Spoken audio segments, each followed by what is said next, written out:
नमस्कार, Ramawat maths classes में आपका एक बार फिर स्वागत है।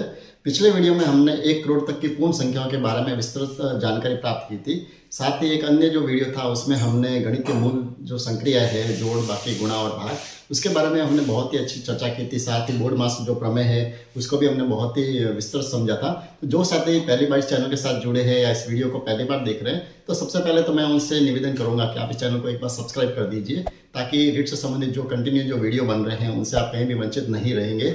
और अगर आपको वीडियो अच्छा लगे तो आप लाइक जरूर करें और अपने साथी से शेयर भी करें। तो बिना समय गंवाए हम आज का वीडियो जो नया जो चैप्टर है स्थानीय मान व तुलना, ये जो छोटा सा चैप्टर ही है, वैसे तो देखा जाए तो इससे भी प्रश्न एक छोटा सा जरूर बनता है। तो हम कहीं भी ये नहीं चाहते कि छोटी से छोटी जानकारी भी कहीं हमारे मिस हो। तो आज का जो वीडियो है उसको हम शुरू कर रहे हैं, स्थानीय मान और तुलना। तो स्थानीय मान और तुलना के लिए सबसे पहले जो हमें जो जरूरत पड़ेगी, तो हमें ये मान पता होने चाहिए कि स्थानीय मान या जातीय मान है। कई बार अलग अलग शब्द भी इसमें यूज होते हैं। तो कौन कौन से ऐसे शब्द हैं जिनके कारण प्रश्न जो आते हैं वो कंपटीशन के लेवल के आएंगे। तो बिल्कुल इतना सिंपल तो आएगा नहीं कि बिल्कुल सीधा सा लिखा हुआ है कि इस संख्या में से इस अंक का स्थानीय मान बताइए। तो हमें जो इसके जो अन्य जो इसके जो पर्यायवाची जो शब्द है, उन शब्दों की भी हमें पूर्ण जानकारी होनी बहुत जरूरी है। यानी स्थानीय मान जो है, वैसे एक शब्द जो मिलता है वो तो मिलता है स्थानीय मान, ठीक है। लेकिन इसकी चर्चा करने से पहले कुछ जो, जैसे कई बार आपको जो गाइड में शब्द मिलते हैं, जैसे जातीय मान शब्द मिलता है या उसका शुद्ध मान शब्द मिलता है। ये जो शब्द है, अब इन शब्दों में और स्थानीय मान, इन दोनों मानों में क्या अंतर है, ये भी हमें जानकारी होनी बहुत जरूरी है। क्योंकि इसके बिना हमारे क्या होता है, प्रश्न हमारे गलत होते हैं। अब सबसे बात आती है कि जातीय मान होता कौन सा है। तो हम एक एग्जाम्पल लेते हैं। जैसे हमारे पास एक कोई संख्या है, जैसे मैंने एक संख्या लिखी है 2, 3, 7, 5 और 6, ठीक है। यानी इसमें मैंने कितने अंकों की संख्या लिखी है, 1, 2, 3, 4 और 5 अंकों की मैंने एक संख्या लिखी है, ठीक है। अंक और संख्या जो है इसकी जानकारी भी हमने पिछले वीडियो में बहुत ही अच्छे से चर्चा की थी। तो अगर आपको कोई कंफ्यूजन है, आप उस वीडियो को एक बार जरूर देखें। चलिए, तो हम बात कर रहे थे कि जातीय मान कौन सा होता है या उसका शुद्ध मान कौन सा होता है, या इसका दूसरा शब्द एक और आता है, कई बार ऐसा भी लिखा हुआ था, इसका वास्तविक मान बताइए। तो इसमें अगर हमें ये 5 अंकों की जो संख्या है, इसमें हमें अगर ये पूछा जाए कि इसमें 3 का जातीय मान बताइए, ठीक है। अब 3 का जातीय मान कौन सा होगा, यानी अब जो एक शब्द है, जैसे जातीय मान लिखा हुआ हो या कहीं शुद्ध मान लिखा हुआ हो, कहीं वास्तविक मान लिखा हुआ हो सकता है, या कहीं पर आपको अंकित मान लिखा हुआ भी मिल सकता है। इन चारों ही शब्दों का एक ही मतलब है कि उस अंक जो संख्या जो दी हुई है, उस संख्या में जो अंक जहां पर है, जिस स्थान पर भी है, अगर उस स्थान का अपन मान निकालेंगे वो तो कहलाता है उसका स्थानीय मान, ठीक है। यानी जैसे इकाई, दाई, सैकड़ा और हजार, 3 जो है वो किस स्थान पर है, 1000 के स्थान पर। तो अगर मैं 3 का स्थानीय मान अगर आपसे कहा जाए तो क्या करेंगे हम, 3 का स्थानीय मान कौन सा होगा, 3000, ठीक है। लेकिन अगर उस 3 का जातीय मान या शुद्ध मान या वास्तविक मान या अंकित मान अगर हमें पूछा जाए, तो किसी भी अंक पर, चाहे वो किसी भी स्थान पर हो, उसका जो जातीय मान है या अंकित मान है सदैव वही अंक रहता है। यानी उसका कुछ भी मान आपको बदलने की जरूरत नहीं है। ना तो ये 30 बनेगा, ना 300 बनेगा, ना 3000 बनेगा, ना 3 लाख बनेगा। यानी ये जो है इसके जातीय मान, शुद्ध मान, ये चारों जो अंक है इनका एक ही मतलब है। यानी किसी भी स्थान पर अगर वो अंक है तो उसका जो अंक, जो वास्तविक जो उसका मान है, वही मान उसका रहेगा, वो कहलाता है इसका जातीय मान। यानी बिल्कुल छोटी सी जानकारी है, लेकिन कई बार कंपटीशन में ये भी पूछी जाती है। चलिए, अब हम जो वास्तविक जो अपना चैप्टर है उस पर आते हैं। हमारा जो चैप्टर है वो है स्थानीय मान और तुलना, ठीक है। अब स्थानीय मान वैसे तो आप क्लास 3rd से ही पढ़ते आए, तो वैसे प्रारंभिक समझ हम सबको है कि स्थानीय मान क्या होता है, ठीक है। लेकिन एक पारिभाषिक रूप से अगर कहीं पूछा जाए, एक प्रश्न कंपटीशन में ये भी आया हुआ है कि स्थानीय मान का अर्थ क्या है। बिल्कुल छोटा सा प्रश्न है। अब ये तो कहीं हमने सीखा ही नहीं कि स्थानीय मान का अर्थ क्या है। यानी ये तो पता है कि जिस कोई भी संख्या जो दी हुई है, वो जिस स्थान पर है, उस स्थान पर उसका जो मान है वो कहलाता है उसका स्थानीय मान। जैसे ये 3 है, तो 3 कौन से स्थान पर है, इकाई, दाई, सैकड़ा। तो 3 का जो स्थानीय मान होगा वो कौन सा होगा, ये हमको पता है, इसका मान होगा 300। लेकिन अगर ये कुछ आ जाए कि स्थानीय मान है क्या, तो इसकी जगह हमें थोड़ी सी दिक्कत आती है। तो आप ध्यान रखें, स्थानीय मान का मतलब ये है कि इसका जो जातीय मान है, जिस अंक का जातीय मान कौन सा, अभी जो हमने चर्चा की है वो, और उसके साथ में उसका जो स्थान है, उस स्थान का जो मान है, उस स्थान के मान का अगर हम गुणा करेंगे तो हमें उस अंक का स्थानीय मान प्राप्त होता है। यानी यहाँ इस एग्जाम्पल के साथ अगर हम समझे तो जैसे सबसे पहले तो हम यहाँ पर अगर 3 का मुझे स्थानीय मान लिखना है, इसका मुझे स्थानीय मान ज्ञात करना है। अगर मुझे 3 का स्थानीय मान ज्ञात करना है तो सबसे पहले तो मैं क्या करूँगा, 3 का जातीय मान लिखूंगा। तो 3 का जातीय मान तो क्या होगा, 3 ही होगा।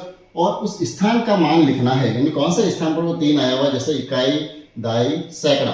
तो सैकड़ा के स्थान पर आया तो सैकड़ा का क्या होता है, 100।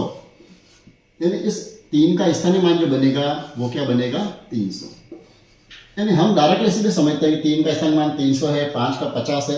कई बार प्रश्न ऐसा था कि 5 का स्थानीय मान उसकी जगह हम 50 क्यों लिखते हैं, तो हमें पता होना चाहिए कि 5 का जातीय मान तो 5 है, और 5 जिस स्थान पर है, कौन से स्थान पर है, इकाई और दहाई।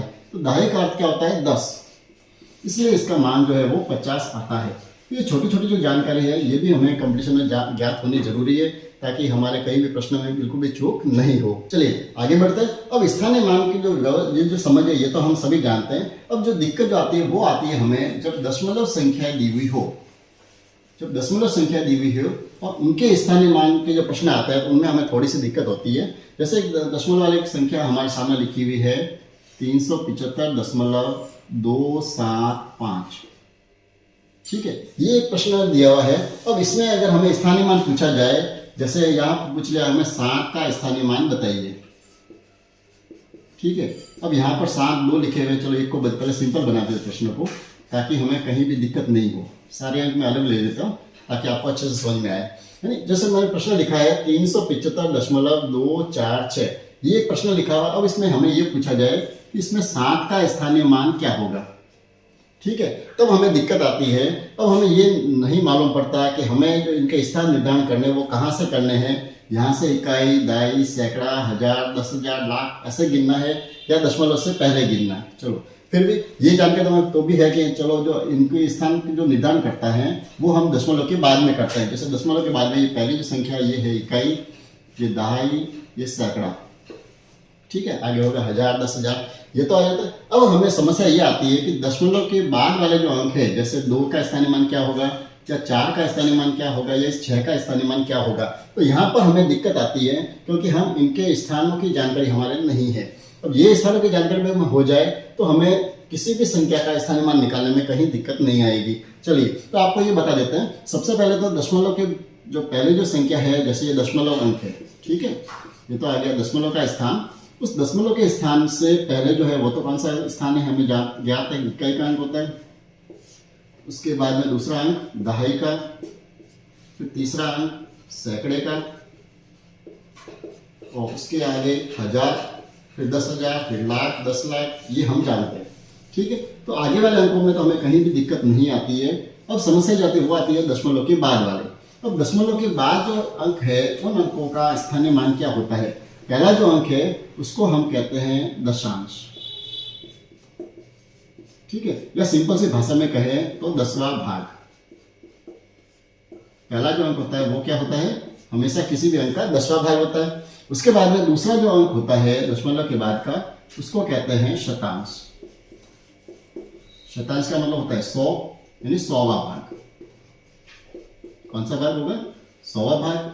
और उसके बाद में तीसरा जो अंक है उसको कहते हैं सहस्त्रांश। सहस्त्र का मतलब होता है 1000, तो सहस्त्रांश कौन सा होगा, 1000वां भाग।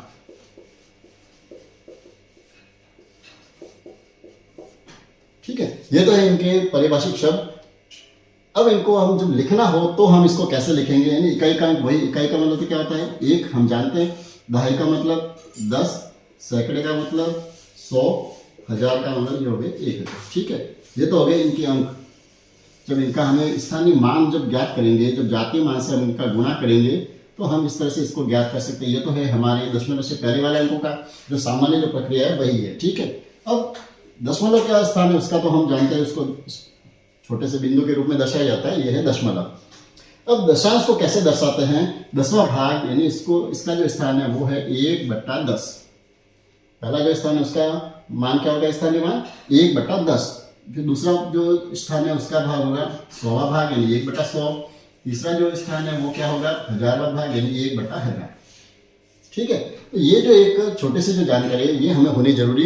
अब हम इसके द्वारा किसी भी अंक का स्थानीय मान ज्ञात कर सकते हैं। जैसे मुझे दशमलव के बाद में पहला जो अंक है 2 का स्थानीय मान अगर हमें ज्ञात करना है, क्या करना है मुझे, अगर 2 का स्थानीय मान ज्ञात करना है तो सबसे पहले हम क्या करेंगे, इस 2 का जातीय मान लिखना पड़ेगा। तो 2 का जातीय मान क्या होगा, जैसा हमने पहले भी चर्चा की है कि जातीय मान किसी भी अंक का, चाहे वो किसी भी स्थान पर हो, अब वो स्थान दशमलव के पहले भी हो सकता है और दशमलव के बाद में भी हो सकता है, तो कहीं पर भी अंक जो लिखा हुआ है तो उसका जातीय मान या उसका अंकित मान कह दो, उसका वास्तविक मान कह दो, उसका शुद्ध मान कह दो, वो तो वही रहेगा। तो सबसे पहले तो हमें क्या लिखना है, वही जातीय मान लिखेंगे।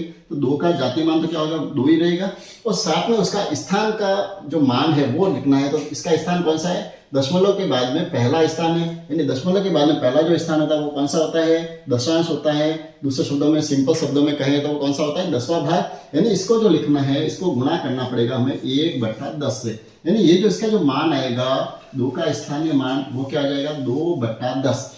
अब आपको काफी गाइडों में ऐसे सीधे दिए हुए होंगे 2 का स्थानीय क्या है, 2/10, या 4 का स्थानीय मान पूछेंगे तो सीधा आपके लिखा होगा 4/100।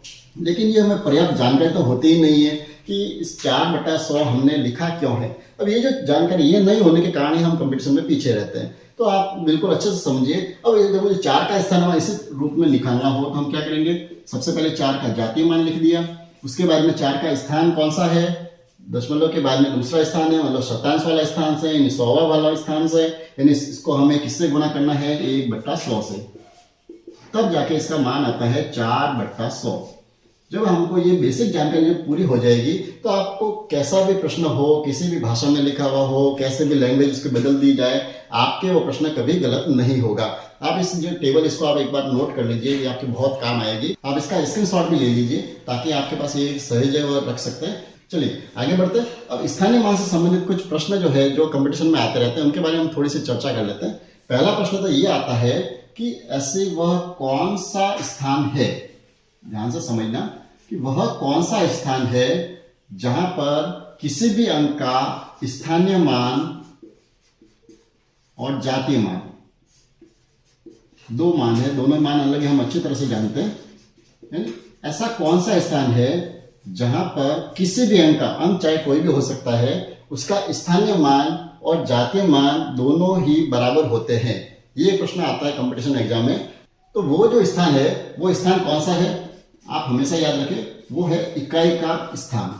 कौन सा स्थान है, इकाई का जो स्थान है, उस स्थान पर किसी भी अंक का स्थानीय मान जो होता है वो भी कितना होता है। जैसे मैं एग्जांपल लिया मैंने 3756.27, क्योंकि हम दशमलव की संख्या साथ में कर सकते हैं, तो ये एक संख्या है। अब इसमें इसका इकाई का अंक जो है, जैसे ये इकाई का अंक कौन सा है, 6, तो अब इस 6 का अगर हम जातीय मान पूछे तो भी क्या होगा, 6, और इसका इकाई का अंक जो है तो इसका स्थानीय मान भी कौन सा होगा, 6×6, यानी दोनों ही मान जो है वो इकाई के अंक पर समान होते हैं। ये एक छोटा सा प्रश्न आता है, तो आप ध्यान रखें कि कौन सा स्थान होगा, वो इकाई का जो स्थान है वहां पर किसी भी अंक का स्थानीय मान और जातीय मान सदैव समान होते हैं। एक तो ये प्रश्न बनता है, और एक दूसरा जो प्रश्न बनता है वो ये बनता है कि ऐसा कौन सा अंक है, ठीक है, ये तो बात थी स्थान की, अब मैं बात कर रहा हूं अंक की। ऐसा कौन सा अंक है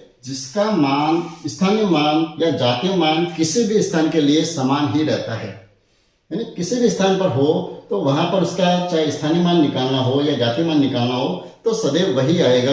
तो ऐसे जो अंक है वो अंक है, आप याद रखें, 0, यानी 0 का जो स्थानीय मान है वो किसी भी स्थान पर 0 ही आएगा, या उसका जातीय मान ज्ञात करेंगे तो भी कितना आएगा, 0। ये 2 छोटे प्रश्न हैं, ये भी आप दिमाग में रखें। तो ये स्थानीय मान के जो प्रश्न है इनसे ज्यादा कोई अच्छे प्रश्न नहीं बनते हैं। अब हम आगे बढ़ते हैं। स्थानीय मान से संबंधित जो हमारी छोटी छोटी जानकारी और हमारे दिमाग में होनी चाहिए वो है, हमें एक तो इस विस्तार रूप और एक है विस्तारित रूप। 2 जो है पैटर्न जो है ये भी हमारे दिमाग में होने चाहिए, क्योंकि दोनों ही शब्दावली में तो बिल्कुल मिलते जुलते दिखते हैं, लेकिन दोनों का अर्थ बिल्कुल अलग है। विस्तार रूप अलग है और विस्तारित रूप जो है वो अलग है, ठीक है। इसको हम सीधे एग्जांपल से समझते हैं। जैसे एक संख्या मैंने ली है 7, 5, 2, 6, 8, ठीक है। 75,268 ये एक संख्या लिखी है। अब अगर मुझे इसका विस्तार रूप लिखना है तो हम इसका कैसे लिखेंगे, या इसको विस्तारित रूप में लिखना है तो हम कैसे लिखेंगे। अब ये दोनों ही प्रकार जो है ये हमारे ध्यान में होने जरूरी है। विस्तार रूप जो है, विस्तार रूप क्या होता है, जो दी गई जो संख्या जो है, जैसे ये संख्या दी हुई है तो इस संख्या के प्रत्येक अंक का स्थान दर्शाना। देखिए मैं दो शब्द लिख रहा हूं। विस्तार रूप तो कौन सा होगा, जो संख्या दी हुई है उसके प्रत्येक अंक का स्थान दर्शाना। अगर मैं इस प्रत्येक अंक का अगर मैं केवल स्थान दर्शाता हूं तो वो तो कहलाएगा विस्तार रूप। और विस्तारित रूप कौन सा होगा, ये जो संख्या दी हुई है उसके प्रत्येक अंक का स्थानीय मान दर्शाना। दो चीजें, एक तो स्थान दर्शाना और दूसरा है स्थानीय मान दर्शाना। अगर हम इस दोनों चीजों को अच्छे से समझ लेंगे तो हमें विस्तार रूप और विस्तारित रूप में कहीं भी भेद जो होगा वो स्पष्ट हो जाएगा। अब इस पहले जो विस्तार रूप को समझते हैं कि जैसे मैंने एग्जांपल लिया 75,268। अब इसमें मुझे अगर प्रत्येक अंक का स्थान दर्शाना, स्थान कैसे दर्शाना, सबसे पहले मुझे 7 कौन से स्थान पर है, इकाई, दाई, सैकड़ा, हजार, 10,000, यानी 7 जो है वो कौन से स्थान पर है, 10,000। तो हम इसको ऐसा लिखेंगे, 7 जो है वो कैसा है, 10,000। उसके बाद में 5 कौन से स्थान पर है, इकाई, दाई, सैकड़ा, हजार पर, तो इसको हम लिखेंगे 5,000। उसके बाद में 2 का स्थान कौन सा है, सैकड़े के स्थान पर है, तो ये हो गया 2 सैकड़ा। उसके साथ में 6 जो है वो कहाँ पर है, दहाई के स्थान पर, 6 दहाई हो गई। और 8 जो है वो क्या हो गए, इकाई। इस रूप में जब हम संख्या को दर्शाते हैं तो ये इसका कहलाता है विस्तार रूप। ठीक है। अब इस दूसरे जो शब्द है विस्तारित रूप, उसको हम कैसे दर्शाएंगे, जैसे यही संख्या है, इसी संख्या को अगर 75,268 जो है इसको हम अगर विस्तारित रूप में लिखना हो तो हमें क्या करना है, प्रत्येक अंक का स्थानीय मान लिखना है। जैसे सबसे पहले 7 का स्थानीय मान क्या है, इकाई, दाई, सैकड़ा, हजार, 10,000 के स्थान पर है, यानी 7 का जातीय मान तो 7 हो गया। साथ में उसका स्थान कौन सा है, 10,000 का, यानी इसका जो स्थानीय मान हो गया वो कितना हो गया, 70,000। तो सबसे पहले हम इसका 7 का स्थानीय मान हमने लिख दिया 70,000। उसके बाद में 5 का स्थानीय मान क्या होगा, 1000 के स्थान पर 5,000। उसके बाद में 2 का स्थानीय मान क्या होगा, सैकड़े के स्थान पर है तो 200। उसके बाद में 6 है दहाई के स्थान पर, तो ये हो गए 60, और 8 है इकाई के स्थान पर, तो ये हो गया 8। ये जो दोनों रूप है, ये है विस्तार रूप और ये है विस्तारित रूप। ठीक है। तो इससे कोई ज्यादा बड़ा प्रश्न नहीं बनता है, केवल जो बेसिक जानकारी है ये हमारे जहन में होनी जरूरी है। विस्तार रूप और विस्तारित रूप पर आधारित एक जो अच्छा जो प्रश्न जो आता है ज्यादातर वो आपको दशमलव संख्या वाला ही पूछा जाता है। जैसे एक दशमलव की संख्या मैंने लिखी है 271.738, जैसे ये संख्या है, इसका हमें अगर वैसे विस्तार रूप तो नहीं पूछा जाता, विस्तारित रूप ही ज्यादा पूछे जाते हैं। तो विस्तारित रूप में इसका हमें लिखना हो तो हम कैसे लिखेंगे, सबसे पहले दशमलव के बाद में इकाई, दाई, सैकड़ा, 2 का स्थानीय मान क्या हो जाएगा, 200। उसके बाद में 7 का स्थानीय मान, दहाई के स्थान पर 70, फिर 1 का स्थानीय मान 1। ठीक है, यहां तक तो सही है। अब उसके बाद में हमें दशमलव का जो पहला अंक कौन सा है, 7, इस 7 का स्थानीय मान क्या होगा, हम जानते हैं 10वां भाग है, तो 7/10। उसके बाद में 3 का स्थानीय मान क्या हो जाएगा, 100वां भाग है तो 3/100। और 8 का स्थानीय मान क्या हो जाएगा, 1000 का स्थान है तो 8/1000। ये हो जाएगा इसका विस्तारित रूप। ठीक है। तो ये जो प्रश्न आता है ये ज्यादातर हमको ऐसे इसका विस्तारित रूप दिया हुआ होता है और हमें संख्या ज्यादा पूछी जाती है। जैसे एग्जाम्पल के लिए मैं एक संख्या ले रहा हूं, जैसे मैंने एक संख्या लिखी है 300 + 5 + 2/100 + 5/1000। ये जो संख्या है, अब ये जो विस्तारित रूप दिया हुआ है इसके हमें प्रश्न में संख्या पूछी जाती है कि ये कौन सी संख्या बनेगी। तो सबसे पहले तो हम वही सिंपल सा काम है, 300 और ये 5, ये तो कौन सी संख्या बन जाएगी, 305। ये तो हम आसानी से लिख सकते हैं। उसके बाद हमें जो मेन जो दिक्कत आती है वो आती है दशमलव के बाद वाले अंकों को लिखने में। हम जल्दबाजी में ये जो प्रश्न आता है इसको हम कैसे लिखते हैं, 305.25। हम जल्दबाजी में ये वाला ऑप्शन चूज करते हैं जो हमारे गलत होता है। इसका कारण क्या है गलत होने का, क्योंकि यहाँ पर जो 2 का जो स्थान लिखा हुआ है वो लिखा हुआ है 100वां भाग, और ये दशमलव के बाद पहला स्थान जो है वो किसका है, पहला 10वां भाग है, दशांश का स्थान है। तो ये अगर हम इसका आंसर लिखेंगे तो हमारे गलत होगा। सही जवाब इसका क्या होगा, सबसे पहले तो हमें 305 दशमलव, अब जो 2 का स्थान है वो कौन सा स्थान है, दशमलव के बाद में दूसरा स्थान, यानी पहला स्थान कुछ यहाँ पर हमें 0 लिखना पड़ेगा, दूसरे स्थान पर है 2 और तीसरे स्थान पर क्या है 5। अगर हम ऐसे लिखेंगे तो हमारे प्रश्न बिल्कुल सही होगा, यानी इसका आंसर जो होगा वो क्या होगा 305.025। ठीक है, तो इससे आपके विस्तार रूप या विस्तृत रूप से संबंधित जो भी प्रश्न आएगा तो आपके कहीं गलत नहीं होगा। अब आगे बढ़ते हैं, अब तुलना करनी हम थोड़ी समझते हैं कि तुलना वाला जो प्रश्न है वो किस तरह से आता है। वैसे तुलना का अर्थ बिल्कुल सिंपल सा है कि आपको जो 2 संख्या दी हुई हो उसमें से छोटी संख्या या बड़ी संख्या आपको बतानी है कौन सी है। जैसे एक एग्जांपल है आपके सामने 3750 और दूसरा मैंने लिखा है 3570। ठीक है, अब ये 2 संख्या है तो बिल्कुल छोटा सा प्रश्न है कि इसको तुलना करेंगे तो कौन सी संख्या बड़ी है, तो बड़े का निशान या छोटे का निशान या इक्वल बराबर का निशान है। ये वैसे छोटे बच्चों के लिए होता है, ऐसे हमको नहीं पूछा जाएगा, फिर भी जानकारी के लिए जरूरी है कि जो बड़ी संख्या उसके सामने हमें स्थान रख सकते हैं। चलिए, हमारे जो प्रश्न बनते हैं वो थोड़े इस तरह प्रश्न बनेंगे, बिल्कुल छोटा सा, इतनी तुलना नहीं पूछेंगे। तुलना के लिए हमें हो सकता है कि आरोही क्रम या अवरोही क्रम, इस पर आधारित प्रश्न जरूर आ सकता है। कुछ संख्या दी हुई हो सकती है, उनको आपको आरोही क्रम में या अवरोही क्रम में जमाने के लिए संख्या दी जा सकती है। तो जैसे एक एग्जांपल लेते हैं 11010 10100, क्योंकि एग्जांपल जो आएंगे वो बिल्कुल अच्छे प्रश्न ही आएंगे जो आपको थोड़ा सा, जैसे एग्जांपल ये मैंने 4 संख्या लिखी है, इन संख्याओं को अगर आरोही क्रम में लिखना हो या अवरोही क्रम में लिखना हो तो हम इसको कैसे लिखेंगे। तो पहली चीज तो हमारे लिए होनी चाहिए कि आरोही क्रम कौन सा होता है, बिल्कुल सिंपल सा है। सबसे पहले हमें छोटे से बड़े क्रम को कहते हैं आरोही क्रम। कौन सा क्रम, आरोही क्रम। कौन सा होगा, पहले आपको छोटी संख्या लिखनी है, फिर उससे बड़ी, फिर उससे बड़ी, तो वो होता है आरोही क्रम। और अवरोही क्रम जो है वो है इसका जस्ट विपरीत, यानी पहले आपको बड़ी संख्या लिखनी है, यानी बड़े से छोटा जो रूप लिखना है वो लिखने का क्रम होता है, वो कहलाता है अवरोही क्रम। ठीक है, तो अब ये जो संख्या ली, अब इसको हमें अगर आरोही क्रम में लिखना हो तो सबसे पहले हमें ये पता होना चाहिए कि इन सब में से सबसे छोटी संख्या कौन सी है। तो अगर हम संख्याओं को पढ़ना अच्छे से जानते हैं तो हमें कहीं दिक्कत आएगी भी नहीं।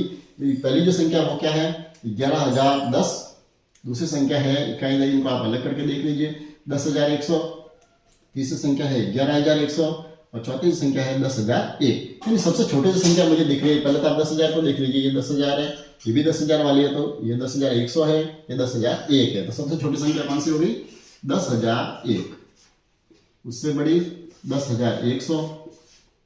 उसके बाद में हम 11000 वाली संख्याओं को देखें तो सबसे पहले ये है 11010 और सबसे बड़ी हो जाएगी 11100। और इसी को जो विपरीत क्रम में लिखेंगे तो वो हो जाएगा, ये तो कौन सा क्रम है आरोही क्रम।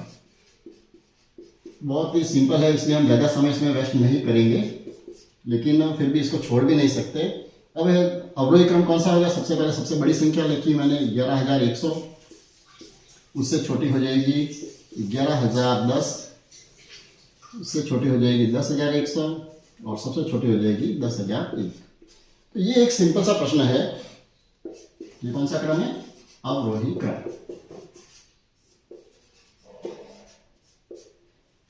ठीक है, तो ये एक प्रश्न आते हैं ऐसे, तो इनको भी आप आसानी से कर सकते हैं। इसमें तो शायद मुझे लगता नहीं कि आपको कहीं दिक्कत आएगी।